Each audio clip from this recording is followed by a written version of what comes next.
1 Peter chapter 1, verse 3. 1 Peter chapter 1,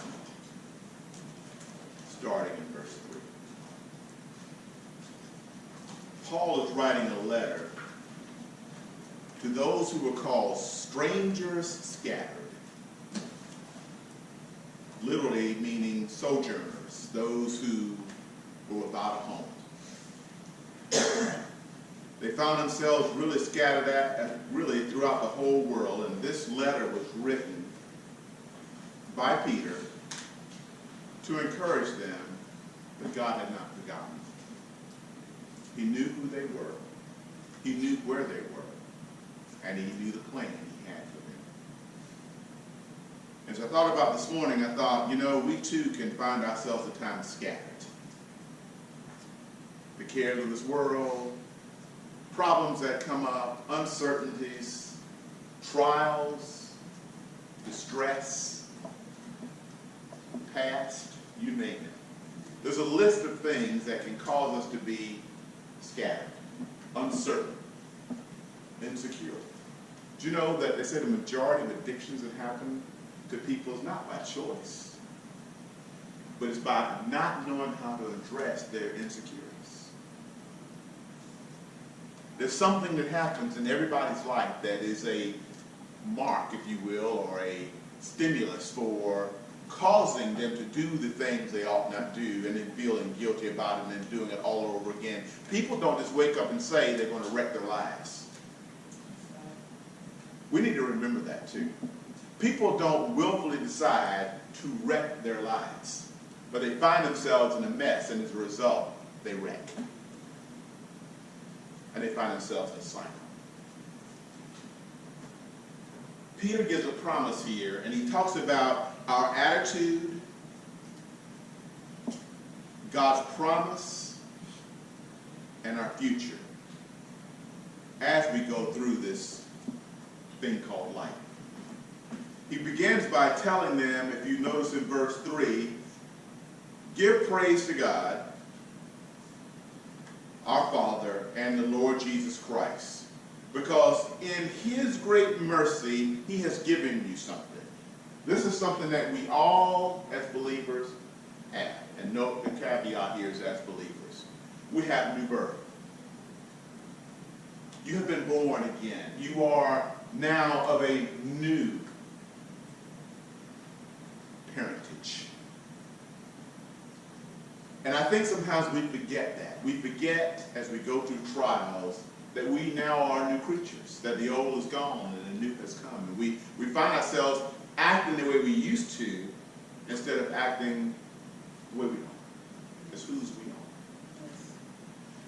I was reading as early as this morning when I was just, I reflect before coming here, and I got my little routine, and as I was sitting and reading, as I was reading a commentary, thinking about this morning, one of the things that was a blessing to me to see, a reminder was, because I think sometimes we miss this, it is God's power coupled with our faith in him that causes him to be impacted on our lives. It is God's power coupled with our faith in him allows change to happen in our lives. Many times we miss that. We want to think what God is doing and forget we have a role in this thing. It is the desire to live in a way that is pleasing to him. And I'm not in any way putting us in legalism, but it's having a frame of reference of knowing who we are and whose we are that allows us to be able to pray and trust him in every area of life. And that is when God can step in. It is not that he is not powerful, but our unbelief can sometimes constrain him from being able to do the things he desires to do in our life. That's why it says trust in the Lord with all your heart. Trust in the Lord. That's our role. Trust in him. Faith, without faith, remember we talked about that the other week, didn't we? Yes. Without faith, it's what? Impossible to please God. Amen. Okay? So our role is to trust him. Yes. Our role is to rely upon him, to be focused. And what do? We will then conduct ourselves in a way that we know it won't be perfect, in a way that's pleasing in the sight. We'll begin to choose right choices. We will want to do that which is pleasing in the midst of what we're going through if we're trusting in him.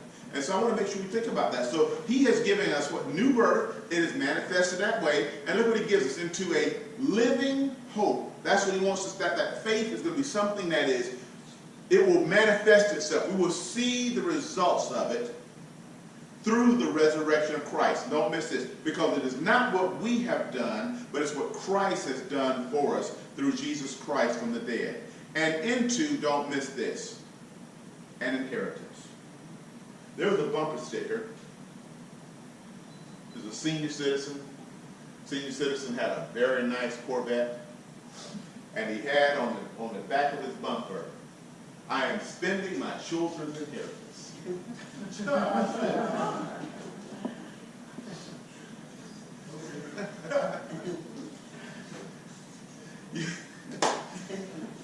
You see, anything that's promised to us here is temporal. In fact, you've heard people say, if you don't do, people have used inheritance as a manipulative thing, right? If you don't do what I say, then you won't, I've heard of children all of a sudden becoming very concerned about their parents' last days, not because they're more concerned about their parents, because what it might be in it for them. To find out that when their parents passed, there was nothing there to have. It happens, doesn't it? Because those are inheritances that can spoil or fade. They're not guaranteed.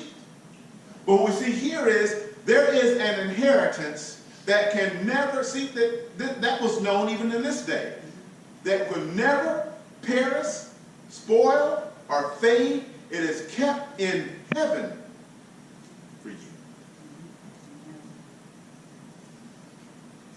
What's the point? No one can have hope in their present circumstances if there's not something better they can look forward to. And what I love about this word, this letter here, is when you find yourselves going through, you can have hope and look forward to something that will always be a guarantee for you. God has a promise. I think about how in Corinthians, Paul said, "No eye has seen, no ear has heard, neither has it entered into the hearts of men and women, boys and girls, what God has planned for those who love him." That's exciting. When you're in the midst of uncertainty, God's got a plan for you that you can't fathom it. You can't ask your friend about it, because no one knows but God. And therefore, he wants us to have what? An attitude of expectation and excitement for what is yet to come. So therefore, it is kept in heaven for you, verse 5, who through, here's that word, through what? Through faith. Through trusting in him. You are, as a result, shielded by, see, that's what I was talking about, shielded by God's power. You see in verse 5, see the relationship here? God is powerful enough to protect you, but it is coupled by your faith. God is powerful to protect you, but it is coupled by your faith in him until the coming of salvation, that is ready to be revealed in the last time. Peter said, the only thing that keeps God from coming back today is he desires none to perish. In fact, he says God is not slack or slow, as some see slackness. But the only thing keeping Christ's return today is his desire that no one perish. That's why it's so important for us to be very sober in how we live our lives in this world. Because we have the opportunity of, quite frankly, being I think about we're to be the opening show. The church is really supposed to be, when you go to see a concert and you're waiting for the star to come out, the opening band, sometimes it's so good, you get so excited that you have expectation just on the opening band. The church is really supposed to be the opening show, setting the stage for Christ's return. Are we worth watching?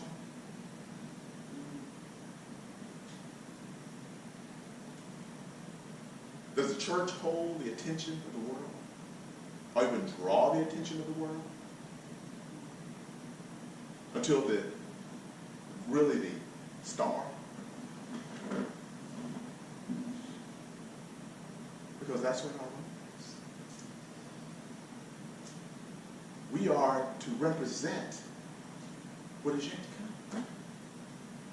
And to pique the curiosity of the world who is yet to know. That's our role as we wait on his return. Because his desire is that none perish. So we find ourselves about what he would have done. Jesus made it clear. Not my will, but thy will be done on earth as it is in heaven. We talked about earlier about the time, the state of our country, and the things that are going on, and all the uncertainties, and all these things that are happening is a wonderful opportunity for us to let our light shine. Right now is an awesome opportunity for believers to do, quite frankly, as it was said in Chronicles, those people who are called by my name would seek my face, would humble themselves and pray and seek my face. And what? Those people, the church, turn from their wicked ways. Then you will hear from me, and I will heal the land. We have a role. Peter was telling the folks here, you have a role. Verse 6. In this, what's your attitude? What attitude should we have? In this, verse 6, you do what? Gratefully rejoice. Note the context here. Though now for a little while, you may have had to suffer griefs and all kinds of trials. This is so important. Because there are so many today who drift. Wander away when trouble comes. Because they get to the mindset of, well, if you trust God, then you won't have any problems. And, we see that. I've talked about that success doctrine, that whole thing that, name it, claim it, believe it, it's going to ever. No, in this world, Jesus said very clearly, you will have trouble. Trials will come. Hardship. I'm not a naysayer. I'm not a doomsdayer. But this is a fallen world. That's why we're called sojourners. That's what we need to understand. We're just passing through here. This is not our home. We're passing through here. We're to be an embassy. Paul said also to the Corinthian church that we are ambassadors of Christ. That means that we represent a different kingdom, a different authority here. We're to be a safe haven. My wife and I are into these movies. She's got to love us. We're just at this point in life. We love each other, and we have a good time together in the evenings. And she has her tea, and I have my coffee. We was watching one the other day, and there was a guy, and he was in a foreign country. And man, he was running, trying to get away from the folks that was after him and all. And what he was doing is he was running to the embassy. And he's holding up his hand saying, I'm an American, I'm American, I'm American. Once he crossed that line, the enemy could no longer chase him.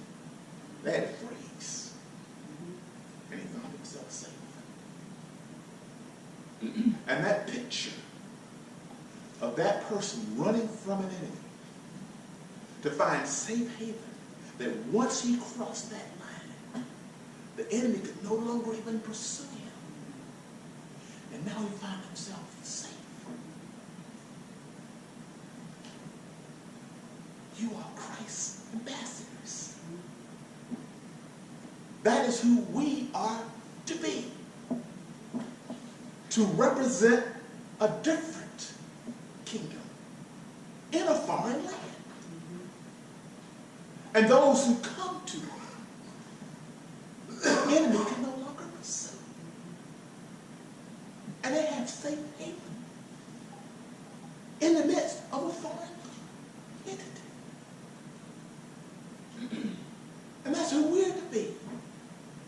We are to be those who people being pursued will run to. A because we represent a different perspective, a different kingdom.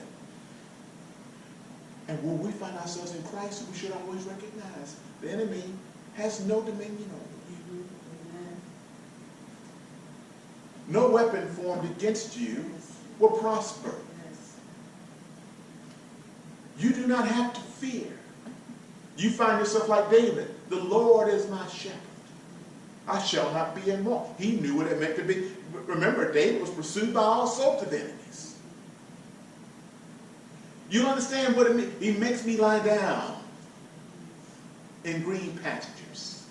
He restores my soul.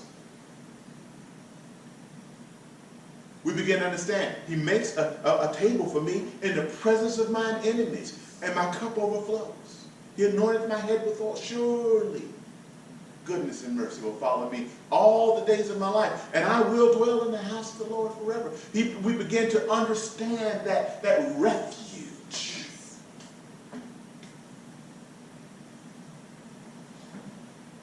That's what allows us to, as we go through these suffering, grief of all sorts, and all kinds of trials, we begin to understand what it means that as we go through these things, that we can still, in verse 6, understand what it means to greatly rejoice in the midst of trials, because we understand that we are part of and in a different kingdom. We are to be the ones who are to be the ambassadors. Verse 7. Why do we go through these things? Do you ever ask yourself that? Do you ever ask yourself why? Why do we? And see, verse 7 is important for us.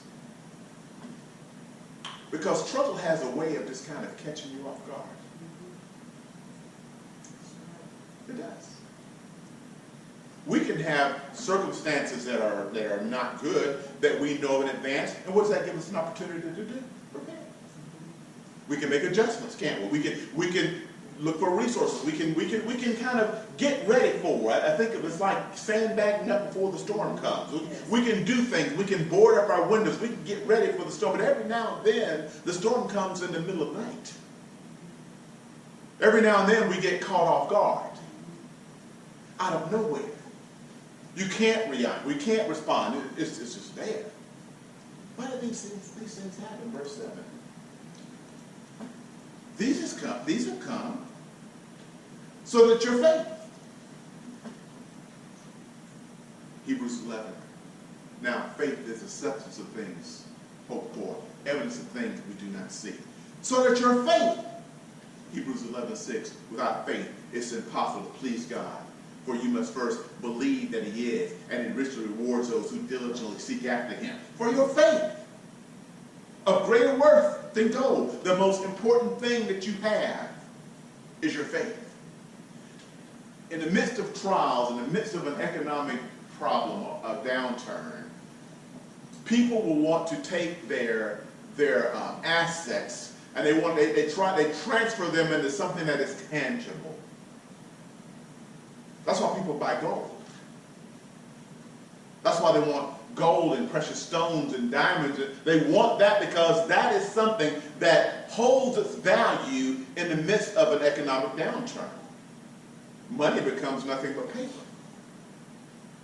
Investments we've heard of people in the past who really lost everything and lost their own lives as a result of that fleeting investment that just evaporated. One day they were rich and the next day they were dirt poor. But there are what are called commodities. And there are things that you can invest in, those tangibles. Gold is one of those. And then when Peter talked about gold here, that immediately, isn't it amazing how, like, I think about Ecclesiastes says there's nothing new under the sun. The same thing that we see as valuable now was the same thing that was valuable even then. That word gold just kind of resonated, and all of a sudden it just meant something. It was like, that was really in those days even more so than now, because there was no investment, there was no stock market, there were no banks per se. There was no, the gold was it. Okay? Gold was the most precious. He said, so you think about what the most precious, tangible thing of security you have is now. Saying your faith is worth more than that. Because money can't buy you out of trouble. Money can't change a bad report that comes from a physician. Money can't buy your spouse if your home gets wrecked. Money can't bring a wayward child back home that may have made a wrong turn. There are a lot of things, quite frankly, there's nothing that money can really do when it's that matters most. But your faith, your trust in Him, is of more worth than any money, gold we have. And that's why we need to be very careful when we set an offer. We need to be very careful when we're sober. What do we establish our security in? It happens to us all. It really does. It's my security in my social standing. It's my security in my job, my title, my education, hours, and whoever it might be, right? Is it based upon my influence, my position? Is that where my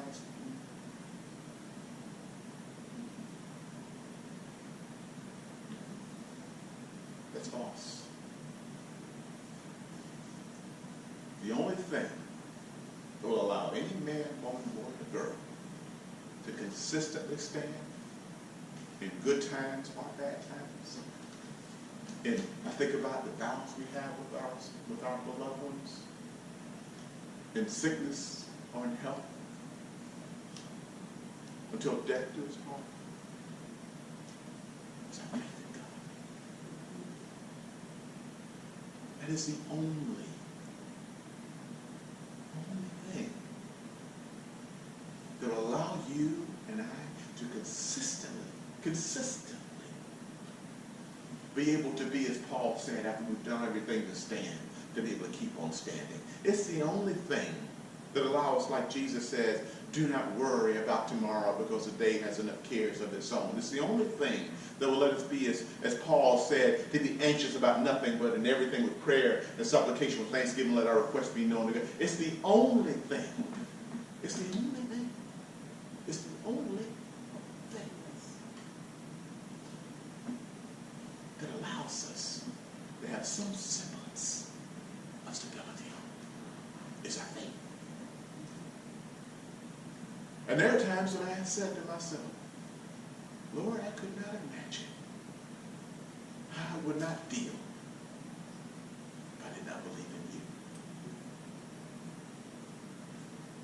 I couldn't imagine what someone would do if they didn't know they could turn to you. I couldn't imagine that. And that's why there are those who have all sorts of vices, all sorts of things they hold on to that for stability. For some, they can't wait to get off from work to get back to work. They can't wait to, there are different things. There are different vices. There are different, there are those that are socially acceptable and those that are not socially acceptable out there. But you know what all those things are? Those are things where God has created within us a void that it can only be filled by Him, and we're trying to fill it with something else to give us stability, and it can only be provided by Him. And that's why if you go back and look in Matthew 6, He said very clearly, seek ye first the kingdom of God and His righteousness, and all these other things that you need will be added unto you as well. It's the same thing being spoken of here. It's the same thing. Verse 7, these things have come so that your faith of greater worth than gold, which gold does, gold perishes, even though refined by fire, it still perishes, may be proven, your faith may be proven genuine, and may result in praise, glory, and honor. Note when Jesus Christ is revealed. We won't even know how much it is worth until that day we see Him face to face. Verse 8. Though you have not seen Him yet, my paraphrase, you love Him. And even though you do not see Him now, you believe in Him. What's the result? What's the result of what is the result now of that which we wait on. The result will be you will be filled with an inexpressible when? Now, glorious joy. What's happening right now, verse 9? For you are, note this is present tense. Help me with this, my teachers in the room. You are is present tense, not past tense, not future tense. Are is now. You are receiving the goal of your faith. You are receiving when? Now. That's why you can rejoice, because you are receiving now the goal of your faith. What is it? The salvation of your soul.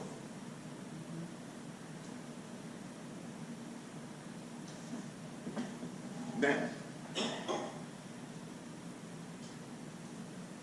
on September 30th, 2018, now,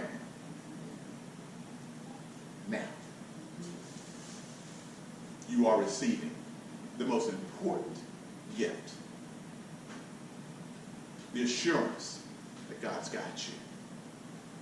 Until that day you see him face to face. I don't know why I was one of the things I was thinking about this morning, before I came here. And I don't know why I was here, but I just want to share this with you. And I just made a note of it. Hebrews 13, verse 8. Hebrews chapter 13, verse 8. Jesus Christ is the same. Yesterday, today, and forever.